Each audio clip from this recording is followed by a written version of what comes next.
Hi everyone and welcome back to my vlog. This is Kate Prado. Ako si Kate. So our guest for today is one of the public servants here in Barangay Talik, Orqueta City. And then he is also a vlogger before and now and I'm very thankful this guy kasi pumayag siya ma-interview ko. Actually, parang nag-alanganin siya pero 100% na talagang pumayag siya guys. So kilalanin natin si Kagawad.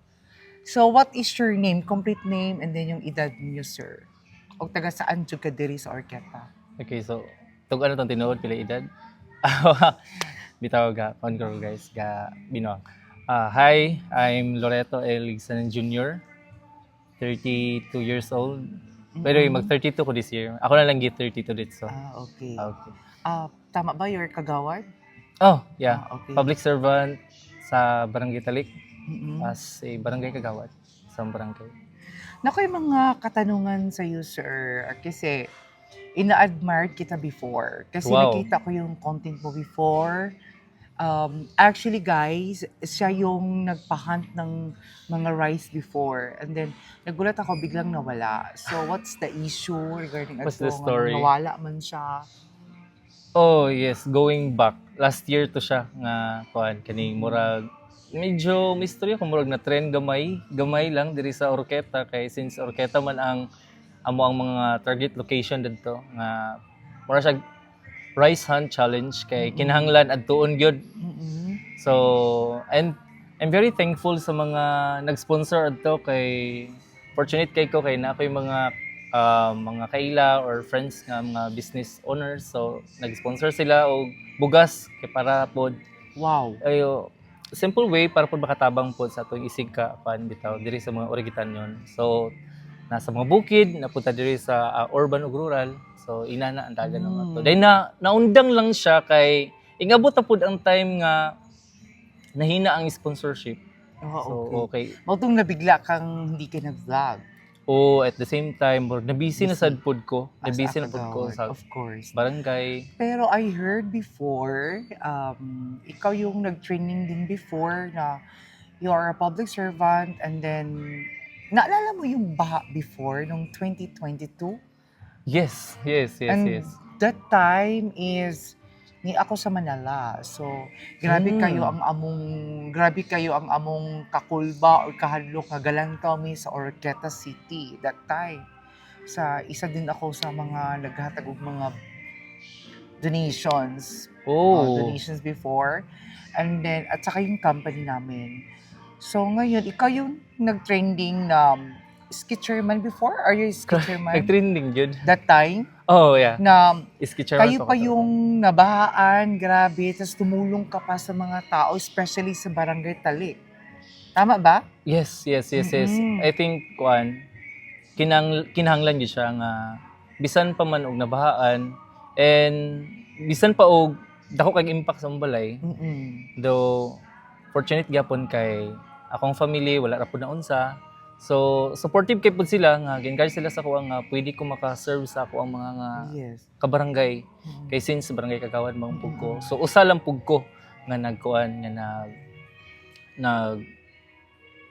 nag-facilitate dito sa mga tao sa barangay namo para madawat ang mga donations, of course kauban sa akong mga kapitan o council. Pero very nice, no, ang imong gipakita sa Barangay Talik na tabang jud ka kay ato nga time is very lugmok kayong Orqueta City, especially sa Talik kay duor kay sa Suba. And then grabe din ang Orqueta City ka fighter, no? Paano nila na ano yun, na realize na grabe ang recovery, mabilis ang recovery nila? I Paano think yun? kuan ang mga Origitanyan kay very resilient.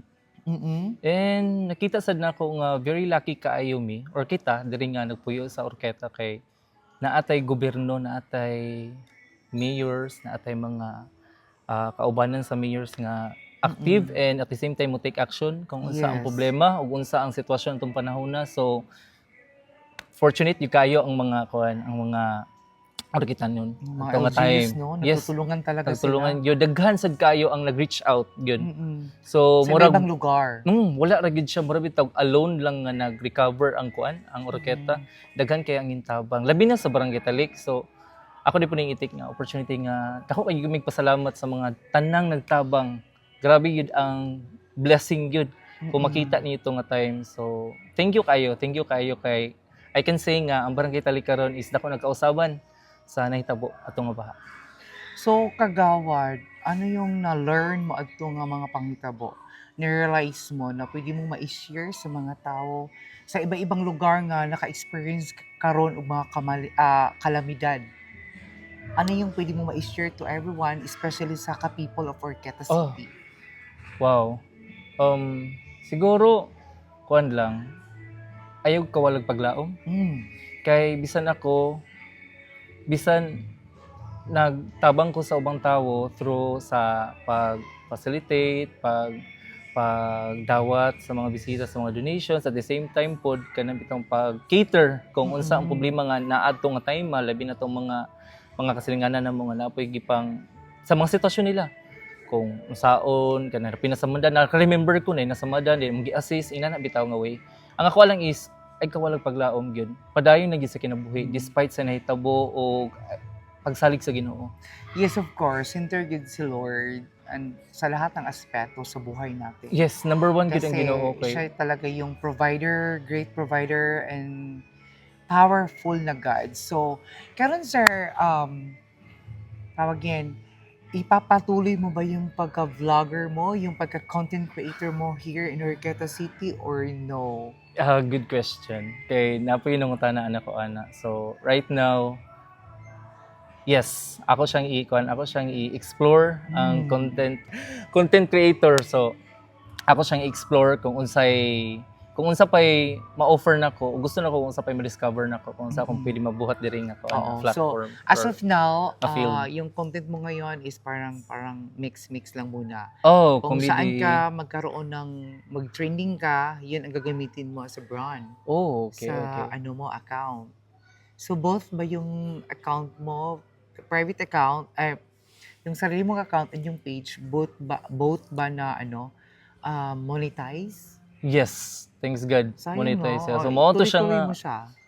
taon-taon na siguro day kong na-monetize. Last year lang na ako na-discover nga Mm-mm. ko na day ko monetize na ako ang Facebook. So, morning sa mga na-monetize dira no. So, encourage yun mo na ako nga ato yung gamiton di siya kay naagi condition na di siya kwarta dira. Na Mm-mm. somehow Tama. big help gid na siya o ato lang siyang i-workout at the same time mangita pud og mga kuan good mga basin dira ato ma-discover kung sa ato ang ganahan, di ba? Mm-mm. Oo.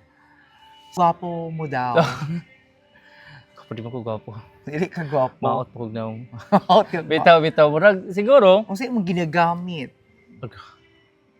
skincare. Skincare, oh yeah. Murag, kon lang siguro. Dili lang kayo magpabaya sa atong Sarili. kagalingon. Yes, dili lang kayo. Sige, siguro inom. Do ako, occasional lang kay ko mo Kag-stop na jud ko anang inom. Yeah, actually. occasional lang gid mo inom. At the same time, siguro mas nindot o mas surround ka og mga positive nga tawo. Ah, yes, tama. Ano? I don't like toxic eh. At Oh, saka yeah. yung mga negative na tao. More Ay in... pinaka-importante gyud, mas more. surround. Pero before, nakatanggap ka ba ng bashing sa account mo? How to handle? Oh, good question kay mao sad na ako ang gi-imagine nga what if no natay basher dayon unsa ang kaya siya pag-handle. So, I'm looking forward and siguro makaingon siguro pug ma-handle na siguro kay I believe depende man siya sa naka-surround like karon na anak ko'y ako nang gitry og engage akong kagalingon sa mga klaseng content creator like you. So, I believe nga daghan kay kag ihatag nga tips. So, when it comes to bashers sa pag-handle nila and of course sa ka-people gyud kay daghan kay sila ma-impart nga knowledge no tama. sa dagan sa vlogging As a or- content creator, my good sir, is kailangan mo talaga makipag-engage din sa kapwa mo content creator. Oo, mao sad Kasi akong yun din na-realize sad. ang nakaka-help din sa account mo, followers, and then engaging. Kaya kung ibaliwala mo sila, parang ano din, baliwalain ka din nila. ganun din. Oo. Mao gyud, So, sakto gyud. As a content creator, both mantano, katang duwa, ang ako lang pong ma-advise is make it sure everyone nga content creator is positive vibes lang yun. Don't care sa mga basher kay ikaw mismo nakaila sa imong kagulingon, ikaw mismo kinang kana ra bang mostly ra ba sir nga nag-bash nimo actually wala ba gyud pud na sila Sila kaila kaila, gyud nimo. oo. Pero Sakto grabe gyud. kay sila lakas loob kay sila mo bash no. Pero Mm, wala mm, sila mm, kaila mm, gyud nimo mm. in real life. Oo gyud, sakto Pero gyud. kanang ana magud sir it's sa akong self is accept na kay nako na okay ra kay nako ra na siyang katawan. Wow. Oo, di katawan na 'Di siya ba? nako din. Then tulog, I don't wala ko'y Wala pakialam. wala ka Ana gamayin. lang. Oh, so I really appreciate you, sir, kasi you're a public servant and then you're a businessman. Ano ba yung bini-business mo, sir? Oh, yeah.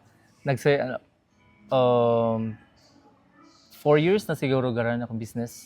So, akong business kay food. So, especially sa murag ginakiter gid nako ang kaning lechon belly nana lang una day na ay ginagmay nga mga pagkaon. So, belly packages and lechon whole with foods. So, nana. So, visit mo guys Lord's Lechon. So, if na may time, so kindly visit Lord's Lechon.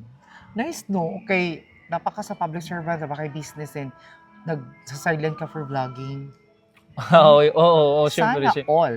And siguro nakaingon na po ko nga pandapod ka ng pasalamat sad kay ko kay mao lagi murag importante siguro nga kita no. Importante jud kayo ang gapalibot kay siguro wala pug ko napalibutan o klase-klase kay tungod po na discover na ko ang pagsikat sa vlogging. Ako pong gi-check ako account ina na din naman ko yung mga kaila like Sir Jan Lim, mga vloggers so ma-inspired ta ba sa uban di ba? Yes, So dira yes. na to makuan dira to Tinuod okay. na. Mas maayo man to mga exciting nga mga butang nga wala na to nahimo. So atong i-try. Ang tanong ng bayan, are you single or double? Single. Are you sure single ka? O de, sa tanong Ayaw mo lang aminin. Ito ba to? Morat.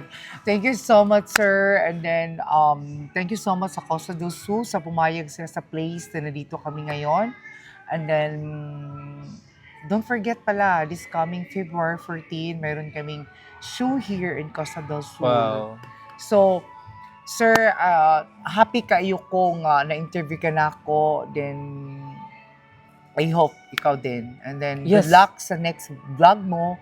Kay, I'm pretty sure mag-trending siguro yan. Siguro Wow. matagal kang bumabalik. Siguro yung pagbalik mo ngayon is pasabog na talaga yung content mo ngayon. Comeback is real good eh. Comeback is real. So, thank you so much, sir. Thank Nice you. to Thank meet you for the again. opportunity, Miss Kate. Thank you.